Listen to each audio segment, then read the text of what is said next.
প্রিয় শিক্ষার্থী, কেমন আছো তোমরা? নিশ্চয় অনেক অনেক ভালো আছো। আজ আবার অনলাইন ক্লাসে এসেছি তোমাদের পদার্থবিজ্ঞান এই বিষয় থেকে একটু পড়ানোর জন্য। প্রিয় শিক্ষার্থী, নবম দশম শ্রেণীর পদার্থবিজ্ঞান বিষয়টির যে তৃতীয় অধ্যায় আছে, তৃতীয় অধ্যায়ের 3.6 পাঠ, এখানে তোমাদের যে নিউটনের দ্বিতীয় সূত্র আছে, এখান থেকে আমি একটু পড়াবার চেষ্টা করছি। প্রিয় শিক্ষার্থী, তোমাদের যে পাঠ শিরোনামটি হচ্ছে বস্তুর গতির উপর বলের প্রভাব এবং নিউটনের দ্বিতীয় সূত্র। প্রিয় শিক্ষার্থী, আমি চলো তোমাদেরকে বোর্ডে নিয়ে যাচ্ছি, একটুখানি নিউটনের দ্বিতীয় সূত্রটি দেখায়। প্রিয় শিক্ষার্থী, বস্তুর উপর প্রযুক্ত বল বস্তুর ভরবেগের পরিবর্তনের হারের সমানুপাতিক এবং বল যেদিকে ক্রিয়া করে বস্তুর ভরবেগের পরিবর্তনও সেদিকে ঘটে। প্রিয় শিক্ষার্থী, আমরা দেখছিলাম নিউটনের দ্বিতীয় সূত্র।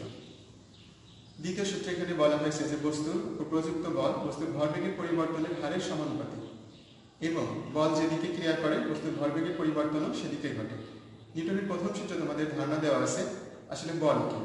বল অ্যাকচুয়ালি বলের সংজ্ঞা সেখানেও দেওয়া হয়নি, বাট আমরা নিউটনের দ্বিতীয় সূত্র থেকেই শিখবো যে আসলে বল কি, কিভাবে বলের মান বের করা যায়, এই বিষয়গুলো। তার আগে তোমাদের একটু ধারণা দিই। তোমরা যখন মাঠে ফুটবল অথবা ক্রিকেট খেলো তখন দেখেছো যে একজন ফুটবলার যখন থেমে থেকে একটা বলে কিক করে, তখন সেই বলটা একটা গতিতে কিন্তু এক প্রান্ত থেকে মাঠের অন্য প্রান্তে গিয়ে পড়ছে।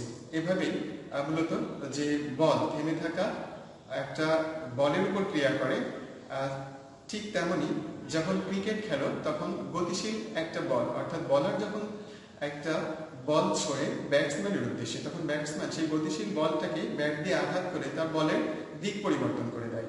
তো এভাবে আসলে আবার একটা ঠেলা গাড়ি যখন শ্রমিকেরা মাল বোঝাই করে ঠেলে নিয়ে যায়, সেখানে কিন্তু দীর্ঘ সময় ধরে একটা বল প্রয়োগ করা হয়, বল প্রযুক্ত হয়।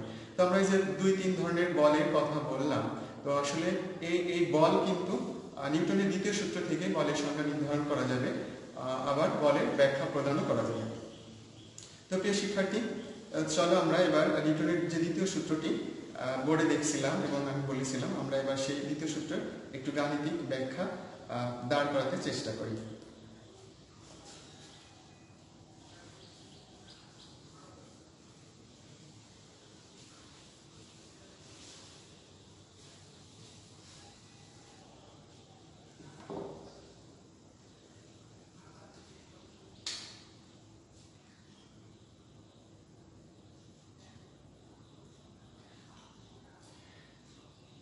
প্রিয় শিক্ষার্থী, নিউটনের দ্বিতীয় সূত্র থেকে আমরা বলতে চাইছিলাম যে বস্তুর উপর প্রযুক্ত বল বস্তুর ভরবেগের পরিবর্তনের হারের সমানুপাতিক এবং বল যেদিকে ক্রিয়া করে বস্তুর ভরবেগের পরিবর্তনও সেদিকে ঘটে।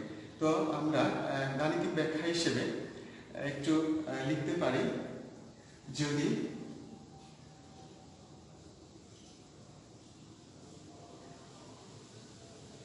একটি বস্তু ইউ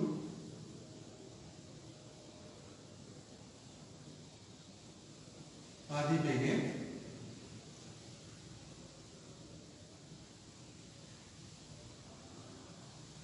টি সময়ে ভি বেগ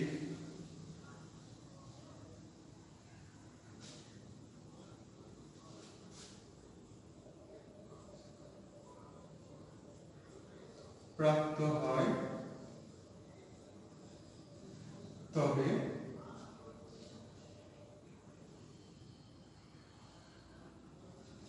বস্তুর ভরবেগের পরিবর্তন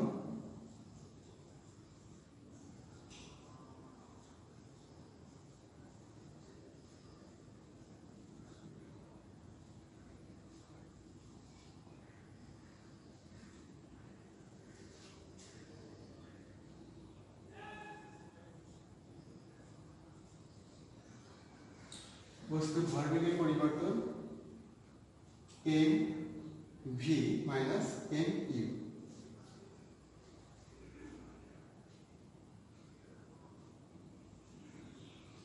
অতএব পরিবর্তনের হার সমান mv minus m u by t, বা m into v minus u by t, বা এ এম ইন্টু এ। যেহেতু এ ত্বরণ সমান v minus u by t. প্রিয় শিক্ষার্থী, নিউটনের প্রথম সূত্রে বলা হয়েছিল যে বাইরে থেকে বল প্রযুক্ত না হলে স্থির বস্তু স্থির এবং গতিশীল বস্তু গতিতে চলতে থাকবে। তো সেই হিসেবে যদি আমরা এখানে বলকে এফ চিহ্নিত করি তাহলে আমরা লিখতে পারি এফ সমানুপাতিক এম এ। কিন্তু আমরা এখানে সমানুপাতিক আকারে সূত্রটিকে লিখতে চাই না। যদি আমরা সমানুপাতিক আকারে সূত্রটিকে লিখতে না চাই তাহলে আমরা এখানে একটি সমানুপাতিক ধ্রুবক কে নিয়ে আসতে পারি। যদি সমানুপাতিক ধ্রুবক কে লিখি তাহলে এফ সমান কে ইন্টু এম এ। যদি কে সমান 1 হয় তাহলে আমরা লিখতে পারি এফ সমান এম এ, অর্থাৎ বল সমান ভর গুণ ত্বরণ। প্রিয় শিক্ষার্থী, চলো আমি আরো একবার তোমাদের সূত্রের গাণিতিক ব্যাখ্যাটিকে তোমাদের একটু বোঝাবার চেষ্টা করি। একটি বস্তু যদি ইউ আদি বেগে কি সময়ে ভি বেগ প্রাপ্ত হয় তবে বস্তু ভরবেগের যে পরিবর্তন সেটি এম ভি মাইনাস এম, অর্থাৎ শেষ বেগ ভি এবং আদি বেগ ইউ। আমরা শেষ বেগ থেকে প্রথম বেগ বিয়োগ করে এই অবস্থায় নিয়ে আসতে পারি। এরপর যদি পরিবর্তনের হার আমরা বের করতে চাই, আমরা জানি যে একক সময় বস্তু যে দূরত্ব অতিক্রম করে সেটাই হচ্ছে তার হার। সেই হিসেবে এখানে m v minus m u by t, অর্থাৎ টি সেকেন্ড পরে তার যে হারটি হলো। এখন আমরা এই সূত্রটির সমীকরণটি থেকে এখানে আমরা দেখি যদি এম এখানে কমন নিই তাহলে V minus u by t, বা এখানে এম এ হার সমান এখানে এম এ, অর্থাৎ এ যদি ত্বরণ হয় আমরা জানি ত্বরণ এ সমান ভি মাইনাস ইউ বাই টি। সুতরাং ভি মাইনাস ইউ বাই টি এখানে আমি এ লিখলে এম এ, কিন্তু বলের সংজ্ঞা অনুসারে অর্থাৎ বল বাইরে থেকে যদি প্রযুক্ত যে বল প্রথম সূত্র লিখেছিলাম সেখানে এফ সমানুপাতিক এম বা এফ সমান কে ইন্টু এম, অর্থাৎ কে সমান যদি অন হয় অর্থাৎ সমানুপাতিক ধ্রুবক আমরা সমানুপাতিক চিহ্ন আকারে লিখতে চাই না, তাই এখানে কে সমান অন যদি ধরি তাহলে এফ সমান এম।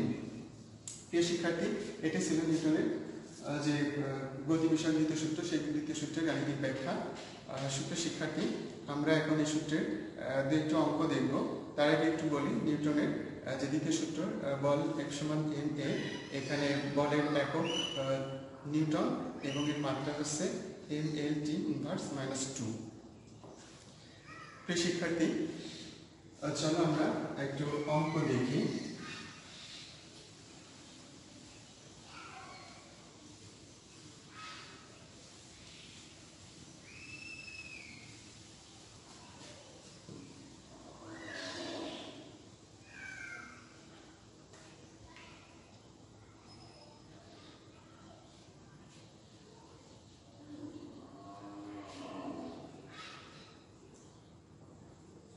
पाँच किलोग्राम भरे একটি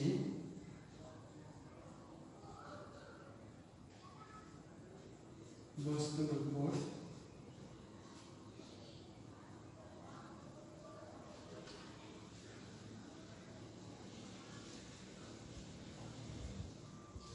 10 নিউটন বল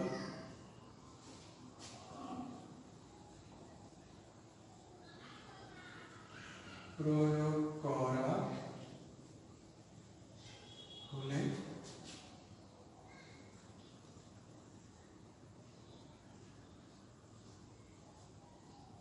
ত্বরণ কত হবে?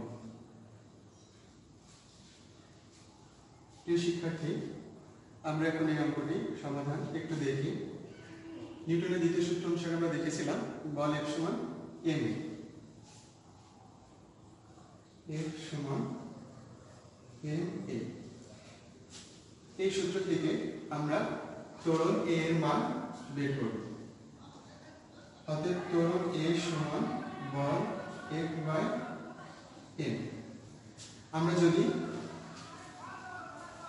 এই সম্পর্কে গাণিতিক মানগুলো স্থাপন করি তাহলে আমরা ত্বরণ a এর মান নির্ণয় করতে পারব। তো শিক্ষার্থী চলো আমরা দেখি। এখানে ভর m সমান 5 কিলোগ্রাম এবং বল F সমান 10 নিউটন আর ত্বরণ a সমান 8। প্রিয় শিক্ষার্থী, এখন যদি আমরা এই সূত্র অনুসারে মানগুলো স্থাপন করি তাহলে আমরা অবশ্যই ত্বরণ a এর মান নির্ণয় করতে পারবো। এখন দেখি F সমান 10 নিউটন এবং m সমান 5 কিলোগ্রাম।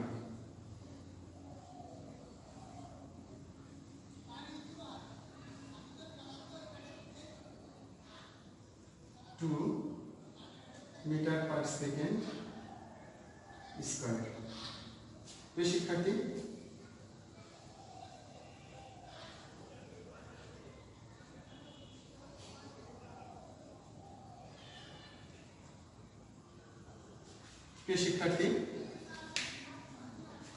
আমরা ত্বরণ a সমান 2 মিটার পার সেকেন্ড স্কয়ার এই মানটি পেলাম। অর্থাৎ 5 কিলোগ্রাম ভরের একটি বস্তুর উপর 10 নিউটন বল প্রয়োগ করা হলে ত্বরণ কত হবে? অঙ্কটি খুবই সহজ ছিল। এভাবে আমরা নিউটনের দ্বিতীয় সূত্র, যে গাণিতিক রূপ ছিল F সমান ma, এই সূত্র থেকে আমরা এই অঙ্কটিকে সমাধান করতে পারি। এরকম আরো অঙ্ক তোমাদের পাঠ্য বইয়ে আছে। এই শিক্ষার্থী অবশ্যই তোমরা সেগুলো দেখবে, অনুশীলন করবে এবং নিজেরাই সেগুলো সমাধান করতে পারবে এমনটাই আশা করছি।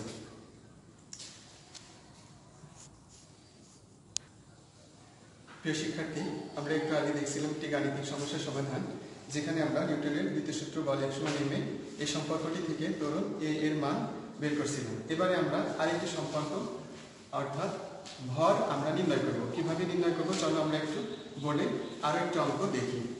প্রিয় শিক্ষার্থী দেখো, স্থির অবস্থা থেকে 10 সেকেন্ডে একটি বস্তু 100 মিটার দূরত্ব অতিক্রম করতে 20 নিউটন বল প্রয়োগ করা হয়েছে। বস্তুটির ভর কত? অঙ্কটি যদি এভাবে থাকে তাহলে আমরা এখানে কিভাবে সমাধান করব চলো একটু দেখি। এখানে সময় t সমান 10 সেকেন্ড, আদিবেগ u সমান 0 এবং দূরত্ব s সমান 100 মিটার, বল F সমান 20 নিউটন। এই মানগুলো থেকে আমরা এখন যে আমাদের বস্তুটির ভর, সেই ভরটি নির্ণয় করব। প্রিয় শিক্ষার্থী, আমরা এখানে আরো একটি সম্পর্ক, এখানে একটি সূত্র লিখেছি s সমান ut plus half at square. আমরা এই সূত্র থেকে ত্বরণ at আগে বের করব। প্রিয় শিক্ষার্থী দেখো, s সমান এখানে যেহেতু আদিবেগ 0 ছিল তাহলে 0 into t plus half at square. তাহলে এখানে 0 যোগ হাফ at স্কয়ার, অর্থাৎ এখান থেকে আমরা এটাকে ডান দিকে নিয়ে আসছি এবং এই সম্পর্ক অনুসারে 2s বাই t স্কয়ার। এখন আমরা যদি ত্বরণ a এর মান বের করতে চাই তাহলে এখানে 2 এবং যে দূরত্ব সময় ছিল আমাদের টাইম অর্থাৎ 10 সেকেন্ড সেটি আছে এবং দূরত্ব h সমান 100 মিটার সেটি লেখা আছে এবং যে t স্কয়ার অর্থাৎ 10 ইনটু 10। এখানে আমরা সম্পর্কটি থেকে অর্থাৎ মানগুলো বসিয়ে যে মান নির্ণয় করেছি দেখো a সমান 2 মিটার পার সেকেন্ড স্কয়ার। প্রিয় শিক্ষার্থী, আমরা ত্বরণ a বের করে এখন চলো আমরা যে বলের সূত্র ছিল F সমান ma, আমরা ওই সূত্র থেকে এখন m এর মানটি বের করি। F সমান m বাই a। এই সম্পর্কে এখন যদি আমরা মানগুলো বসাই, অর্থাৎ দেখেছিলাম যে এর মান দেওয়া আছে 20 নিউটন এবং আমরা ত্বরণ a সমান 2 মিটার পার সেকেন্ড স্কয়ার বের করেছিলাম। এই সূত্র অনুসারে এখন এখানে মানটা 10 কিলোগ্রাম, অর্থাৎ আমাদের প্রশ্নের যে চাওয়া ছিল বস্তুটির ভর কত, আমরা সেই বস্তুর ভর m সমান 10 কিলোগ্রাম আমরা বের করলাম। প্রিয় শিক্ষার্থী, আশা করি তোমরা এই অঙ্কটিও বুঝতে পেরেছো। তোমরা তোমাদের ব্যবহারিক যে খাতা আছে সেই খাতায় অবশ্যই তোমরা অঙ্কগুলো তুলে নিয়েছো এমনটা আশা করি, এবং নিজেরাই এগুলো আরও অনুশীলন করবে, এরকম আরও অঙ্ক তোমরা নিজেরাই সমাধান করতে পারবে এমনটাই ধারণা করছি। তো প্রিয় শিক্ষার্থী, চলো এবার তোমাদের জন্য কয়েকটি হোম টাস্ক আমি রেখেছি। আমি তোমাদের সেই হোমওয়ার্কগুলো একটু বোর্ডে লিখে দিতে চাচ্ছি এবং তোমরা আমার সাথে সাথে খাতায়। সুপ্রিয় শিক্ষার্থী, তোমাদের জন্য বাড়ির কাজ হিসেবে আমি কয়েকটি প্রশ্ন বোর্ডে লিখেছি, চলো একটু দেখে নিই। আমার সাথে সাথে অবশ্যই তোমরা প্রশ্নগুলো খাতায় লিখে নিয়েছো এবং অবশ্যই নিজেরাই প্রশ্নের উত্তরগুলো তৈরি করবে। প্রিয় শিক্ষার্থী, 1 নম্বর প্রশ্ন, নিউটনের দ্বিতীয় সূত্রটি লিখো। 2 নম্বর প্রশ্ন, দ্বিতীয় সূত্রের গাণিতিক ব্যাখ্যা দাও। 3 নম্বর প্রশ্ন, 5 কিলোগ্রাম ভারী একটি বস্তুর উপর 50 নিউটন বল প্রয়োগ করা হলে ত্বরণ কত হবে? সুপ্রিয় শিক্ষার্থী, আশা করি তোমরা খাতায় লিখে নিয়েছো এবং নিজেরাই প্রশ্নগুলোর উত্তর তৈরি করতে পারবে এমনটি প্রত্যাশা। প্রিয় শিক্ষার্থী, একটু না বললেই নয়, এই করোনা মহামারীর মধ্যে অবশ্যই তোমরা নিজেরাই নিজেদের স্বার্থে তোমরা সুস্থতার ক্ষেত্রে অবশ্যই যে নিয়মগুলো আছে, যে বারবার হাত ধোয়া, মাস্ক পরা, এই বিষয়গুলো মেনে চলবে, সবাইকে সচেতন হতে বলবে। তো প্রিয় শিক্ষার্থী, সবাই ভালো থেকো, সুন্দর থেকো, এই প্রত্যাশায় আমি আমার আজকে অনলাইন ক্লাস শেষ করছি। খোদা হাফেজ।